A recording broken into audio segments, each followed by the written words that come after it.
अस्सलाम वालेकुम dear students, मैं हूं शकील अहमद और आज के इस लेक्चर के अंदर हम पढ़ेंगे nomenclature of alkanes. Chemistry second year chapter number 8 का ये एक टॉपिक है।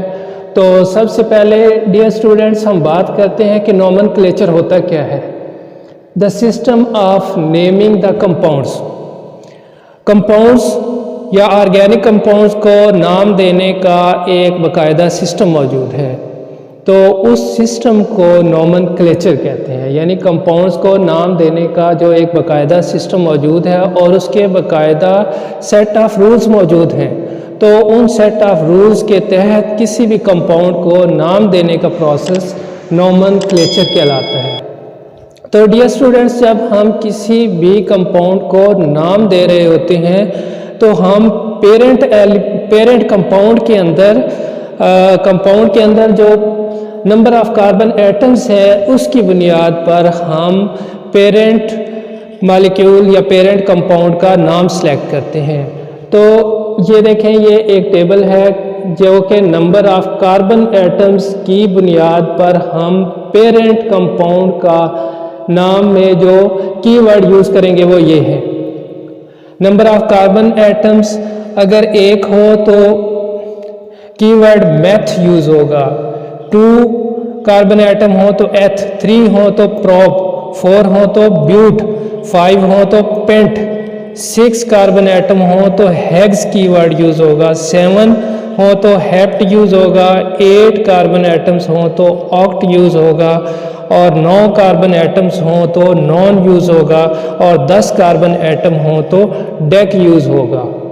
तो इसी तरह अगर हाइड्रोकार्बन जो है उसके अंदर सिंगल बॉन्ड मौजूद है तो इन कीवर्ड्स के आखिर में एन यूज़ करेंगे तो रिस्पेक्टिव हाइड्रोकार्बन का नाम बन जाएगा। जैसे मेथ के साथ एन यूज़ करेंगे मीथेन, जिसमें एक कार्बन एटम होता है। इसी तरह ये देखें, ऐसा कंपाउंड जिसके अंदर 7 कार्बन एटम हो और उसके अंदर कार्बन कार्बन सिंगल बॉन्ड हो तो उसका नाम होगा हेप्टेन।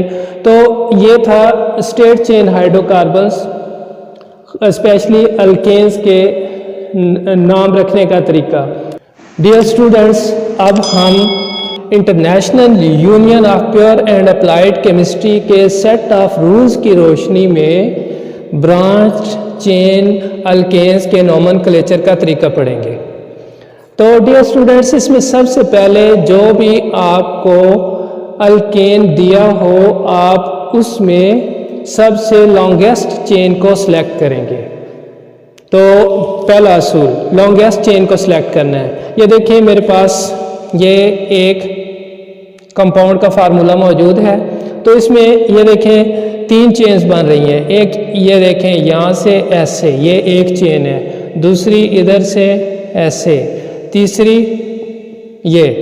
तो ये 3 चेन्स जो है हमारे पास मौजूद हैं। हमने सबसे लॉन्गेस्ट चेन सेलेक्ट करनी है। ये देखें, ये तो बिल्कुल छोटी, इसमें 1 2 3 कार्बन एटम है। इधर से गिने 1 2 3 4 5 6, इस चेन में 6 कार्बन एटम हैं। और तीसरी जो चेन है ये स्ट्रेट चेन है, इसमें भी 1 2 3 4 5 और 6 कार्बन एटम हैं। तो इन 2 चेन्स के अंदर 6 कार्बन एटम हैं। तो गोया के हम इस चेन को सिलेक्ट करने के बजाय ये जो स्ट्रेट चेन है इसको हम सिलेक्ट कर लेते हैं। तो देखें, स्ट्रेट चेन के अंदर 6 कार्बन एटम हैं। तो अभी मैं आपको बता चुका हूँ कि जिस हाइड्रोकार्बन के अंदर 6 कार्बन एटम होंगे उसका जो नेम का कीवर्ड होगा वो होगा हेक्स। तो इसके अंदर 6 कार्बन एटम है, सिंगल बॉन्ड के साथ जुड़े हुए हैं, तो इस कंपाउंड का जो पेरेंट नेम है वो होगा हेक्सेन। और अब दूसरे कंपाउंड पे आ जाएं। ये देखें, इसके अंदर भी इसी तरह से 3 चेन्स हैं। हमने लॉन्गेस्ट चेन सेलेक्ट करनी है। तो देखें, हम स्ट्रेट चेन में चेक करते हैं कितने कार्बन एटम है, 1 2 3 4 5 6। और ये ब्रांच चेन में अगर हम इस तरह से चले जाएं तो फिर 1 2 3 4 5 6 और 7। तो ब्रांच चेन में अगर हम चले जाएं तो यहाँ हमारे पास लॉन्गेस्ट चेन ये बनती है, यहाँ पे कार्बन एटम्स की तादाद 7 है। तो लिहाजा इसमें लॉन्गेस्ट चेन 7 कार्बन एटम्स पर मुश्तमिल है। तो इस कंपाउंड का जो पेरेंट नेम होगा उसको हम साथ मीन हेप्ट, कीवर्ड हेप्ट के साथ इसकी हम नेमिंग करेंगे। तो इसका नाम होगा, जो पेरेंट नेम है वो होगा हेप्टेन। तो डियर स्टूडेंट्स, ये था पहला असूल कि आपने किस तरह से लॉन्गेस्ट चेन को सिलेक्ट करना है। तो अब दूसरे असूल की तरफ आते हैं कि लॉन्गेस्ट चेन की आपने नंबरिंग करनी है उस साइड से जिस तरफ से कि सब्स्टिट्यूएंट नज़दीक तरीन हो। यहाँ हमने लॉन्गेस्ट चेन ये वाली स्ट्रेट चेन सिलेक्ट की थी।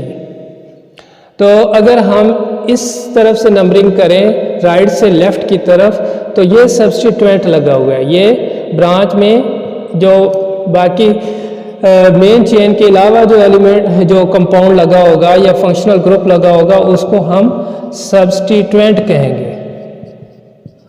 तो इस तरफ से सब्स्टिट्यूएंट को 2 नंबर मिलता है, 1 2, और इधर से अगर गिने लेफ्ट से 1 2 3 4 5, तो इस सब्स्टिट्यूएंट वाले कार्बन एटम को 5 मिलता है। तो आपने नंबरिंग उस तरफ से करनी है जिस तरफ से सब्स्टिट्यूएंट को कम नंबर मिले। तो इस तरफ से हम नंबरिंग करेंगे 1 2 3 4 5 एंड 6। तो इसी तरह हम नंबरिंग का दूसरा जो है कंपाउंड उसकी भी नंबरिंग सीख लेते हैं। लॉन्गेस्ट चेन हमने यहाँ पे ये वाली सिलेक्ट की थी, इसमें 7 कार्बन एटम थे। तो अब हमने देखना है कि इस चेन से हटकर ये जो है ये वाला CH3 ये हमारा सब्स्टिट्यूएंट है। तो सब्स्टिट्यूएंट को किस तरफ से छोटा नंबर मिलता है? अगर इस तरफ से हम काउंटिंग करते हैं 1 2 3 4 5 नंबर कार्बन एटम के ऊपर सब्स्टिट्यूएंट लगा हुआ है। इस तरफ से काउंट करते हैं 1 2 3 नंबर कार्बन एटम पर सब्स्टिट्यूएंट लगा हुआ है। तो लिहाजा हम कार्बन एटम्स की नंबरिंग यहाँ से शुरू करेंगे 1 2 3 4 5 6 एंड 7 नंबर कार्बन एटम्स। तो डियर स्टूडेंट्स, ये तो था कार्बन एटम्स की नंबरिंग। लॉन्ग चेन के अंदर आपने कार्बन एटम की नंबरिंग करनी है। अब हम बात करते हैं कि इस कंपाउंड का हम जो है वो नाम कैसे रखेंगे। अब सबसे पहले आपने देखना है कि ऊपर वाले कंपाउंड पर आ जाएं कि कौन से कार्बन एटम पर सब्स्टिट्यूएंट लगा हुआ है। जी, carbon number 2, carbon atom number 2 के ऊपर क्या लगा हुआ है? CH3। CH4 मीथेन होता है। मीथेन में से एक हाइड्रोजन एटम जब निकाल देते हैं तो आपको पता है कि अल्काइल ग्रुप बन जाता है, यानी कि मिथाइल हो जाएगा। तो आपने इसका नाम लिखना है 2 के ऊपर मिथाइल। 2 के ऊपर क्या लगा हुआ है? मिथाइल। बाकी जो आपकी पेरेंट चेन है उसके अंदर 6 कार्बन एटम हैं और सिंगल बॉन्ड के साथ जुड़े हुए हैं। तो 6 कार्बन एटम सिंगल बॉन्ड के साथ जुड़े हों तो उसका नाम है हेक्सेन। तो जब आपने इसका नाम रखना है, सबसे पहले कंस्टिट्यूएंट जिस कार्बन एटम पे लगा हुआ है उसका नंबर लिखना है 2। आगे आपने हाइफन देनी है, ये छोटी लकीर को हाइफन कहते हैं। फिर आपने पहले सब्स्टिट्यूएंट का नाम लिखना है मिथाइल। इसका नाम है मिथाइल। बाकी मेन चेन के अंदर 6 कार्बन एटम हैं तो वो लिखेंगे हेक्सेन। तो डियर स्टूडेंट्स, इस कंपाउंड का नाम आयोपाक के असूल के तहत हो गया 2 मिथाइल हेक्सेन। जी, अगले कंपाउंड की बात करते हैं। यहाँ पे देखें 3 नंबर कार्बन एटम के ऊपर मिथाइल लगा हुआ है और बाकी पेरेंट चेन के अंदर 7 कार्बन एटम हैं। तो सबसे पहले लिखेंगे 3 हाइफन मिथाइल और 7 कार्बन एटम का नाम होगा हेप्टेन। तो डियर स्टूडेंट्स, इस कंपाउंड का अब नाम हो जाएगा 3-मिथाइल और हेप्टेन।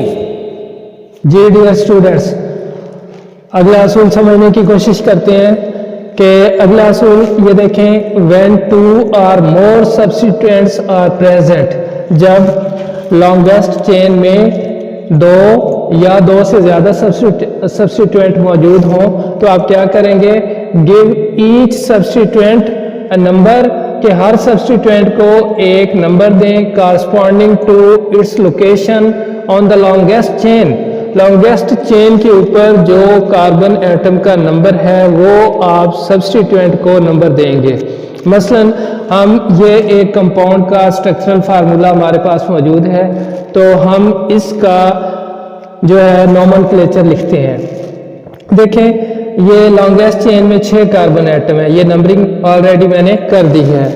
तो देखें, कार्बन नंबर 2 के ऊपर मिथाइल लगा हुआ है और कार्बन नंबर 4 के ऊपर इथाइल लगा हुआ है।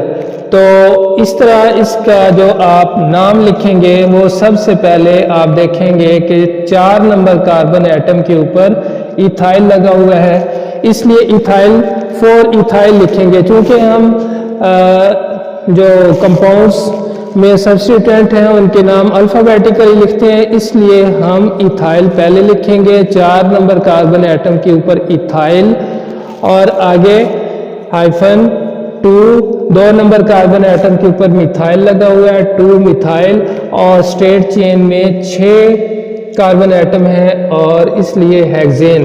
तो इस कंपाउंड का नाम हो जाएगा 4 इथाइल 2 मिथाइल और लॉन्गेस्ट चेन में 6 कार्बन एटम की वजह से हेक्सेन। तो डियर स्टूडेंट, अगला जो है हम असूल देखते हैं कि इसके अंदर लिखा हुआ है when 2 substituents are present in the same carbon atom, जब एक ही कार्बन एटम के अंदर ऊपर 2 सब्स्टिट्यूएंट्स मौजूद हों तो उस नंबर को, जिस नंबर के ऊपर सब्स्टिट्यूएंट मौजूद है, उसको 2 बार लिखेंगे।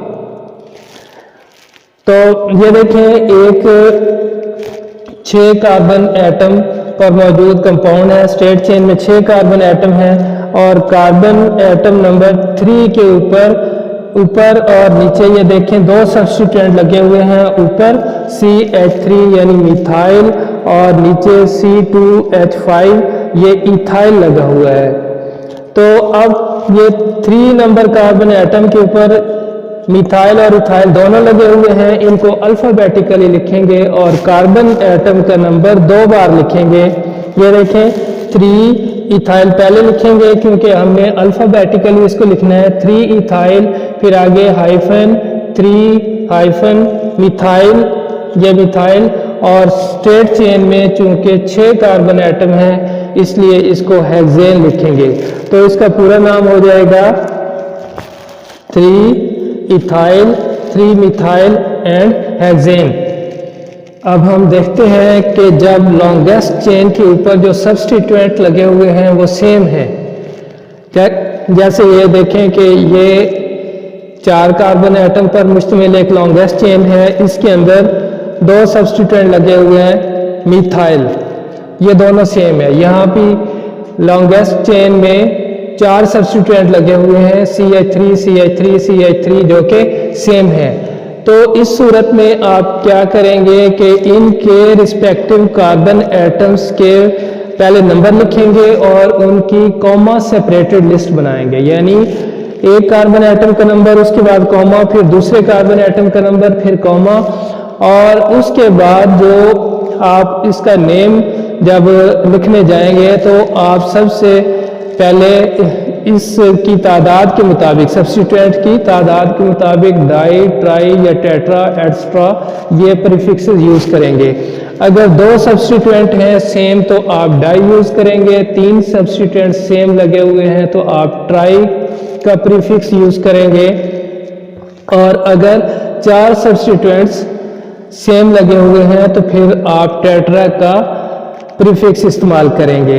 तो एग्जांपल देख लेते हैं कि ये देखें, ये स्ट्रेट चेन में 4 कार्बन एटम है, कार्बन एटम नंबर 2 के ऊपर CH3 यानी मिथाइल लगा हुआ है और 3 के ऊपर भी मिथाइल लगा हुआ है। तो जब हम इसका नाम लिखेंगे तो सबसे पहले हम लिखेंगे 2, फिर कार्बन एटम नंबर 3 यानी 2 और 3 दोनों के ऊपर मिथाइल लगा हुआ है, तो इसलिए हम इसका लिखेंगे 2,3 डाई मिथाइल। 2 बार मिथाइल है तो इसलिए हम डाई मिथाइल लिखेंगे और स्ट्रेट चेन में 4 कार्बन एटम हैं तो इस वजह से हम ब्यूटेन लिखेंगे। तो इस कंपाउंड का नाम हो जाएगा 2,3 डाई मिथाइल ब्यूटेन। तो इसी तरह एक और एग्जांपल देख लेते हैं कि यह भी एक 4 कार्बन एटम पर मुश्तमिल एक हाइड्रोकार्बन है जिसकी स्ट्रेट चेन में 4 कार्बन एटम लगे हुए हैं। कार्बन एटम नंबर 2 के ऊपर नीचे 2 मिथाइल लगे हुए हैं, तो इसलिए यहाँ पे नंबरिंग में आप लिखेंगे 2,2। और इसी तरह कार्बन एटम नंबर 3 के ऊपर भी 2 मिथाइल लगे हुए हैं, तो इसलिए हम यहाँ नंबरिंग में 3,3। और ये देखें कार्बन एटम के नंबर्स की जो लिस्ट है वो कॉमा सेपरेटेड लिस्ट होगी, ये बात ज़हन में रखिएगा। तो उसके बाद हाइफन और फिर कितने टोटल मिथाइल लगे हुए हैं, 4 मिथाइल लगे हुए हैं, तो हम कहेंगे टेट्रा मिथाइल। और स्ट्रेट चेन में 4 कार्बन एटम्स हैं तो इसको हम ब्यूटेन कहेंगे। तो इसका नेम होगा 2,2,3,3 टेट्रा मिथाइल ब्यूटेन। जी, अगले असूल की बात करते हैं कि जब ब्रांच के अंदर सब्स्टिट्यूएंट दोनों साइडों पे अगर सब्स्टिट्यूएंट्स की नंबरिंग करें तो वह सेम बनती है। जैसे ये देखें कार्बन एटम नंबर 2 के ऊपर मिथाइल लगा हुआ है, इधर भी कार्बन इस तरफ से अगर इसकी नंबरिंग की जाए तो 2 नंबर कार्बन एटम के ऊपर मिथाइल लगा हुआ है। तो फिर उस सूरत में हम देखेंगे कि जिस तरफ इस सब्स्टिट्यूएंट और उससे अगले सब्स्टिट्यूएंट के दरमियान डिफरेंस कम है उस तरफ से हम नंबरिंग शुरू करेंगे। इस तरफ देखें 2 नंबर कार्बन एटम के ऊपर मिथाइल लगा हुआ है और आगे फौरन ही कार्बन नंबर 3 के ऊपर मिथाइल लगा हुआ है, तो इन 2 एटम्स के दरमियान डिफरेंस है जस्ट 1। और अगर इस तरफ से नंबरिंग देखें तो इस तरफ ये कार्बन एटम नंबर 2 के ऊपर मिथाइल लगा हुआ है और आगे 1 और 2 कार्बन एटम, एक कार्बन एटम छोड़कर दूसरे के ऊपर मिथाइल लगा हुआ है, तो यहाँ 2 सब्स्टिट्यूएंट्स का डिफरेंस बनता है 2। तो हम वो वाली साइड सेलेक्ट करेंगे जिस तरफ 2 सब्स्टिट्यूएंट का डिफरेंस जो है वो कम हो। तो ये राइट साइड पे आप देखें कि इस तरफ से हम नंबरिंग करेंगे 1, 2, 3, 4, 5 एंड 6। क्यों? यहाँ 2 और 3 यहाँ सिर्फ एक कार्बन एटम का डिफरेंस है और सब्स्टिट्यूएंट लगा हुआ है, और इस तरफ 2 कार्बन एटम्स का डिफरेंस है तो सब्स्टिट्यूएंट लगा हुआ है, तो नंबरिंग हम इस तरफ से करेंगे। बाकी इसका नोमेनक्लेचर का तरीका वही है जो आप पीछे पढ़ चुके हैं। सबसे पहले आप लिखेंगे 2 के ऊपर लगा हुआ है सब्स्टिट्यूएंट, फिर कॉमा 3, फिर 5, 2, 3, 5। आगे आप हाइफन डालेंगे, कितनी बार लगा हुआ है? 3 बार। तो 3 बार मिथाइल लगा हुआ है तो आप कहेंगे ट्राई मिथाइल। और बाकी स्ट्रेट चेन में 6 कार्बन एटम हैं तो इसको कहेंगे हेक्सेन। तो डियर स्टूडेंट्स, इस कंपाउंड का नाम हो जाएगा 2,3,5 ट्राई मिथाइल हेक्सेन। तो डियर स्टूडेंट्स, ये थे अल्केन्स के नोमेनक्लेचर्स के असूल। आमतौर पर पेपर में जो क्वेश्चन पूछा जाता है वो ये होता है कि आपको कोई स्ट्रक्चरल फार्मूला दे दिया जाता है और उसके बारे में कहा जाता है कि आप इसका आयोपाक नेम लिखें, या आपको आयोपाक नेम दिया हुआ होता है और आपको उसका स्ट्रक्चरल फार्मूला लिखना होता है। और ये क्वेश्चंस आमतौर पर शॉर्ट क्वेश्चन में पूछे जाते हैं या फिर जो MCQs क्वेश्चन है उसके अंदर ये क्वेश्चन पूछा जा सकता है। तो डियर स्टूडेंट्स, इन असूलों को अच्छी तरह ज़हन नशीन कर लें और दोनों अंदाज से क्वेश्चन को हल करने की कोशिश करें। तो डियर स्टूडेंट्स, कैसा लगा ये लेक्चर ज़रूर बताइएगा कमेंट सेक्शन के अंदर। मिलते हैं जल्द ही एक नई वीडियो के अंदर, तब तक के लिए अल्लाह हाफिज़।